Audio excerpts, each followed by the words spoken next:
I'm a sports psychologist by background, which means I basically help people shift their behaviour. How do you change behaviour when you're here and you want to go there? Well, the reality is that it is the struggle that makes you strong.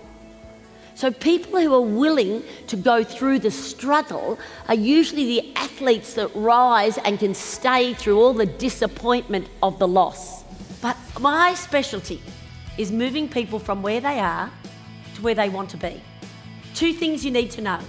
If you're not completely honest about where you're at, you can't shift. And if you don't have some picture in your head of where you'd like to go, you end up going somewhere you don't want to go.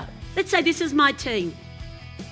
We know that this table needs to have a one-on-one relationship with me. You do not build teams as a group. You build teams one-on-one. The most important words that you will ever hear in your whole life are the words you say to yourself, about yourself. It was highly engaging, highly inspirational, and the feedback after the event has been astoundingly positive. We've just had Lisa present to our franchisees, and many of them are saying they'd love to have Lisa back again in the future because they got so much out of it. Fantastic, highly recommended. The feedback from our advisors is absolutely amazing.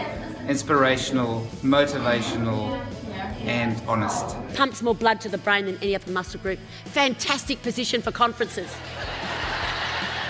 You cannot fall asleep in this position. I'm doing this in front of 10,000 Americans in this great big stadium, and they start to chant. Now, of course, do you really fail? Is it fail, or is it simply just doing poorly before we do well? So it is learning, and learning is actually usually from doing something poorly. We learn how not to do it. The reason why most people don't volunteer to get up front and have a go at leadership things is they're worried what people will think about them. But the reality is that 98% of people think nothing about you whatsoever. And you know, sometimes we spend far too much time concerning ourselves how others feel when we need to be focused on what we're trying to achieve. Man, oh man, she blew the socks off our delegates. I think 2,000 fitness professionals in the audience, clapping, dancing, getting motivated, and having the time of their lives. They will listen to us if we can actually affirm what they do well.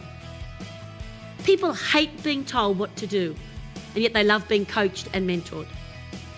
So what's the difference? It's in how we do it.